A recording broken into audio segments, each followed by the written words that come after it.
I don't know how many times I have driven past this place and wondered what its name and history was. This is the Lietch Colleries. This historic site was opened in 1983 by the province of Alberta.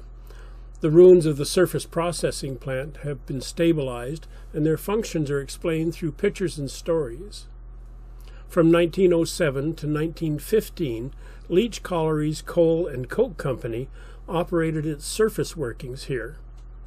The mine was up the Creek Valley, about 1.5 kilometers, about a mile north of the processing plant where these ruins are today.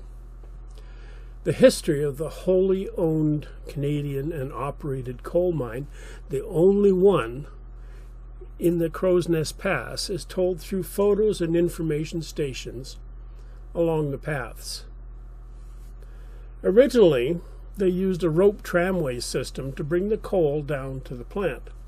Starting in 1912, a gas-powered locomotive, a unique feature for this area, pulled coal cars from the mine mouth to the tipple.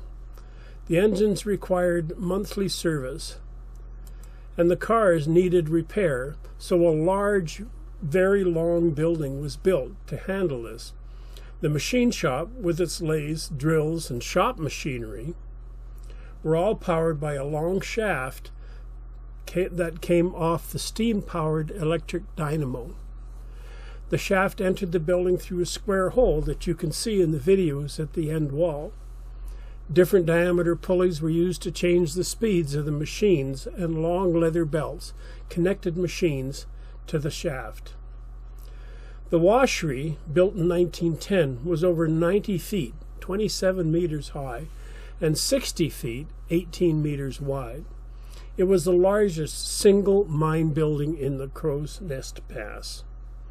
The small coal, called slack, about a ½ inch or 1.3 centimeters, that fell through the wash screens, was sent to the coke ovens for conversion. There were 101 coke ovens on the site, but most of them remained unused as the coal was not of a good type for making coke. Coke, by the way, is produced in an oven by cooking coal for 2 days at a temperature of 1,050 degrees Celsius, with no air getting into it. The volatile organic compounds, methane and hydrogen sulfide and whatnot, and the tar all burned off, leaving a substance that's almost pure carbon. This is required to make steel from iron, and it is much cheaper to ship since all of the unusable parts have been removed. A small town called Passburg was built to house the miners and their families, and electricity was provided by the generator located beside the washery and the machine shops.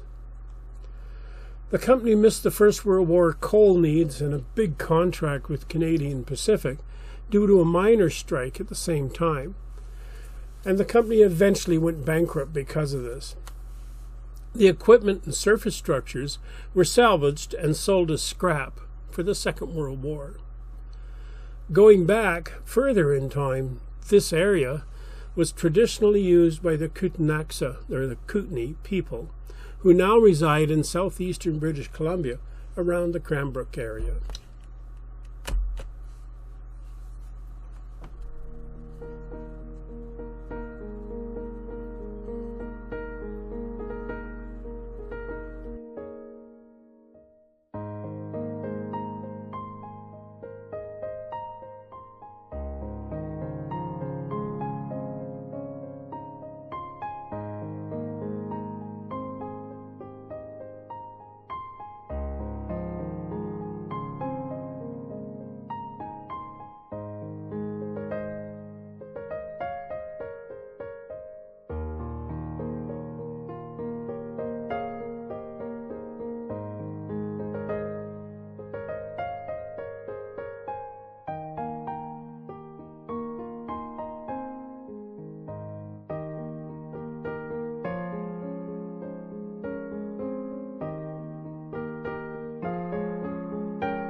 Directly in front of us, you can see the foundations for the steam engine, and beyond that, the foundation for the dynamo, the two horizontal rods there. The giant washery was on the left-hand side here, and that big building straight ahead is the machine shops. As we move towards it, you can see just above the right-hand side of the doorway a little square hole, and that's where the drive shaft from the dynamo to all the machines inside